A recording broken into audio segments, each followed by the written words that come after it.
Before I start, I'll explain a few things. Me 16-year-old male, not particularly strong, but I do Krav Maga to a decent standard. Krav Maga a hybrid self-defense style that focuses on ending fights quickly and efficiently. And for reference, NK equals nice kid, DMN equals drunk mother, SCN equals sweet cashier, and ME equals masters in engineering. By the way, I'm on mobile, so my formatting might not be too great. So, this happened a couple of weeks ago, and I only thought to put it on Reddit now.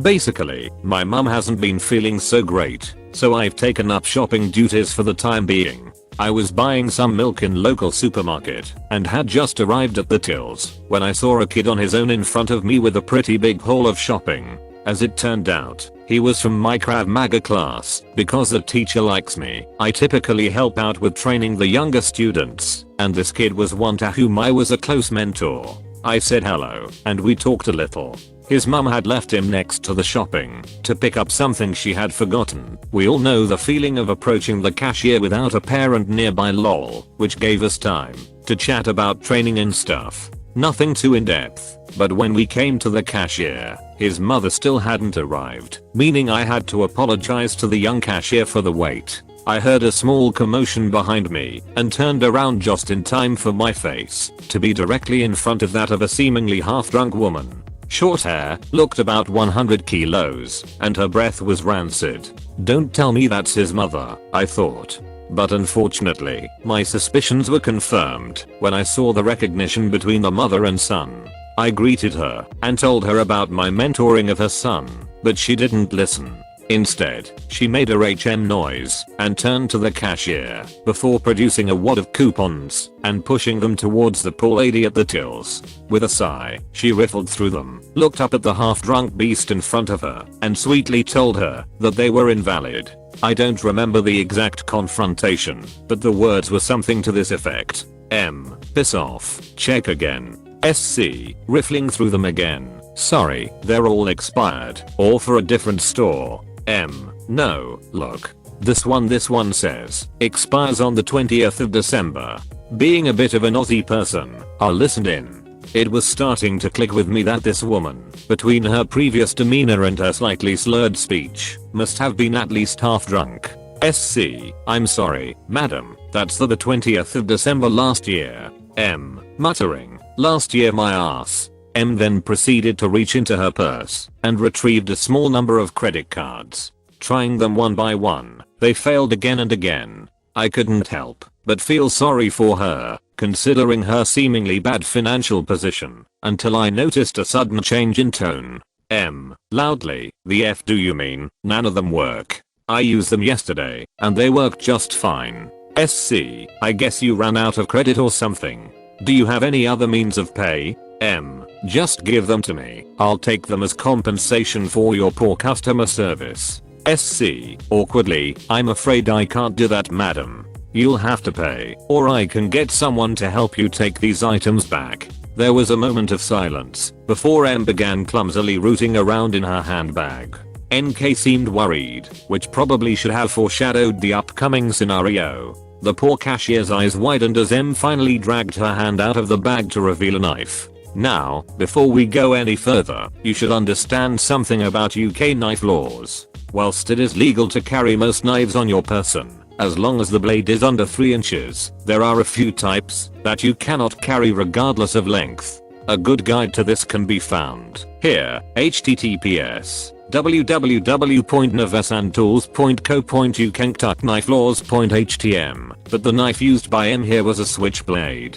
For those of you who don't know, this is essentially a knife that has a button and a hilt that causes the blade to extend from it. Illegal to carry in the UK, but I guess M didn't really care. On with the story. M flicked the knife out and pointed it in the general direction of SC. She muttered something about disrespect as she moved closer and grabbed a bottle of wine from the till. I will admit, I was crapting myself here, but I knew that I should have done something, so I stupidly put a hand on M's shoulder to try and stop her. This earned me a small nick on my cheek, and it became clear to me that M didn't really know what she was doing. She swung again, and I caught her arm and removed the knife from her hand, kicking it away. Surprisingly, she didn't try to reach the knife, so we stared at each other for a while in a sort of awkward tango position until we heard the police arrive. Fortunately, they handled the situation and arrested M, taking some statements from SC, NK and me before they left with M and NK in tow. I don't really know what she got charged with, but NK is living with his aunt now, so she must have lost custody. I haven't seen SC in local supermarket recently, so I assume she got some time off to recover. I'm personally glad that Noon got properly injured, and I guess it makes a good story for me to tell. During last week's Krav Maga training, I got talking to NK. Turns out his parents had been going through a messy divorce for a few months. Noon could agree on anything, and it dragged out, causing M to turn to alcohol. I'm super glad NK got out of that situation, and he seems much happier now that he's living with his aunt. Anyway, I hope you enjoyed my story. I work at a large music school and music examinations are around the corner. Parents hand in the completed exam application forms to us, signed and everything, and make payment. A snooty mum came in and handed me a blank paper with only her daughter's name on it. Me, sorry, you need to fill the whole form up. Mum, do I? Me, yes, your address, daughter's ID details etc. Mum, don't you have my address in your system? Me, yes we do. Mum, so why can't you fill it in for me then? Folds arms. I could almost hear the sound of my eyeballs rolling back in my skull. I then told her I didn't want to be responsible for any mistake in the form as they were her details and they knew them best. This happened about 3 weeks ago in the beginning of October.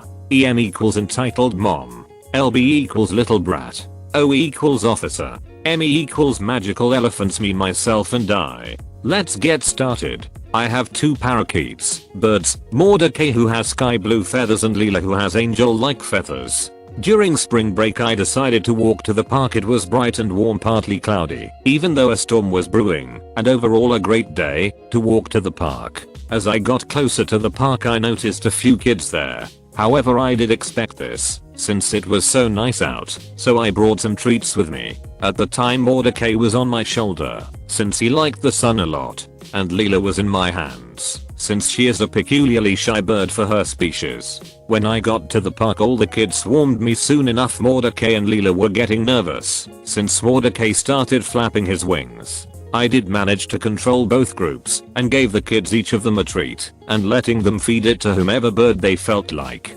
About 1 hour later I started leaving the park. Most of the kids were gone, and I didn't want my birds in the sun for too long. While I walked past the swing set area, Pounds noticed my birds and ran over to me. This is the best I can remember how it went.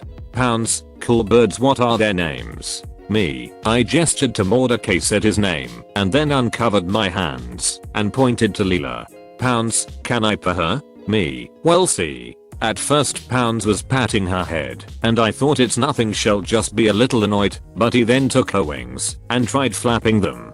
Pounds, fly dumb bird. Me, hey stop it, she doesn't like being touched by other people. However he continued, so I grabbed his hands and as careful as I could pulled them, of being gentle of course, so I wouldn't hurt Leela or the brat. Pounds starts crying. What did you do to my baby? Me, at this point I'm astonished. Me, your child was trying to touch my bird, forcefully flapping her wings. She is very shy and I'm usually only allowed to touch her. PHHH. It's just a dumb bird, you have to, who cares? If this one gets hurt your replacement is sitting on your shoulder. Me, replacement? I love both of these birds. Pounds, mommy can I have that one? Pointing to Leela. Sure sweetly, 1 second. Okay, give that one to me. You have to anyways. Me, ma'am, I won't give you my bird just because you want it. These birds care for each other and comfort me. You have to. Me, I'm not giving you my bird. I'm calling the police, you were hurting my child. As M was dialing 911 for a crime I didn't commit, one of my neighbors, who lives on my block, came over. I knew he was a police officer because he has 3 kids and Theo stopped by to pet the birds. What seems to be the problem?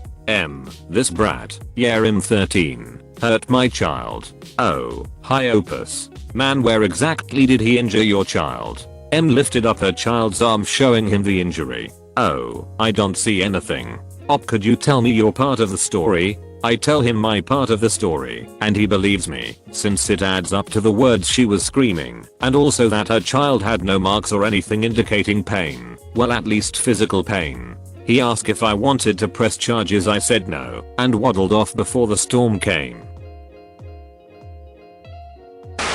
This is my first post here, and I have quite a few entitled beach stories from my time in New Mexico. For this story, I shall take us back to 2010. My classes just let out from NMSU, and I decided to get some Chinese food for my grandparents and I before heading home.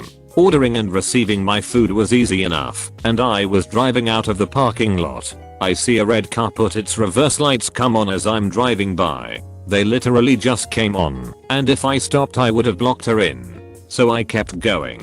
The woman lead foots the gas and rams right into my driver's side. She hit my car so hard it almost flipped over. My car was almost completely sideways before it dropped back down. I had to kick open my door in order to get out and look at the rest of the damage. As I'm looking at this lady's car, waiting for her to get out, I realize she has a child in the passenger seat, who she actually made to get out first. This kid comes up to me and says, "Accidents happen," as her mother is slowly getting out of the car and stands behind her.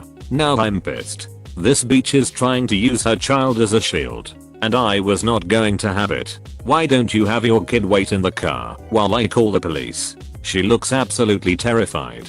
Her daughter looked embarrassed, but at least the lady agreed and let her kid listen to music. The cops would not come out because the restaurant is private property, and unless the owner called, I had to handle this myself. The damn dispatch lady even said the street I was on did not exist. The stupidity in that town still amazes me to that day. So I grabbed my insurance and ask for the lady's. She turns red and admits she has insurance, but her sister was renewing it today and would have to have he bring it to her. I told her to call her sister and get the insurance because I wouldn't be going anywhere until I have all her information. It took 45 minutes in a town where it only takes 20 to get across the whole town. I'm beyond angry, but putting my best foot forward to be kind and just get this over with. When her sister finally gets to the restaurant, she bolts out of her car and immediately starts screaming at me. She was an engineering student, and judging by the damage, her sister couldn't have done this damage to my car.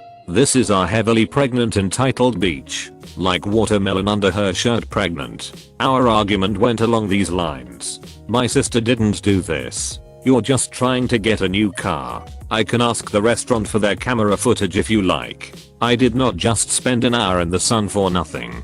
Give me your insurance so I can get out of here already. I don't bother arguing over the fact I wasn't lying. I did not want to feed her more. The beach glared at me and got within inches of my face. I'm not giving a lying piece of crap like you anything. How can you prove my sister hit you? You're just looking to upgrade from this piece of crap. This is where she starts. The damn finger jabbing the air by my face thing. I hate that, and in my experience those actions always lead to a fight. So I got an idea to squash this before it got physical. Look lady, if you want to fight, you have to realize your stomach will be fair game. Her jaw drops, and she just blinks at me as I smug at her. Her sister is just watching this all go down and won't intervene. And now, finally, I'm assuming her man gets out of the car and comes over. He hands me the insurance so I can copy it down while he makes his beach move towards the car. The whole time I'm copying down the information, I can see and hear her still screaming about how her sister is not responsible for crashing into me as he tries to push her into the car. I handed the paper back to the actual lady that hit my car and suggested that her sister learn some control before someone teaches her a lesson, and to be grateful I did not call the police on her for her threatening behavior. Jokes on all of them. Their insurance totaled out my car and gave me 3 times what my car was worth, and my new one was a black Chevy Malibu with all the bells and whistles. Thanks beach. PS. For any of those triggered by my threat to a pregnant woman, she was a threat to me and I had to shut her down before it became physical. If she actually did try to hit me, I would not have gone for her stomach. But she didn't need to know that. Thank you for watching. Slap that like button and comment your opinion on these stories below. I'm waiting. Write that comment. Seriously. Have you written it yet? If you don't comment, you make a bunny cry somewhere. You're not that kind of person. I know. Anyways, peace out and catch you tomorrow.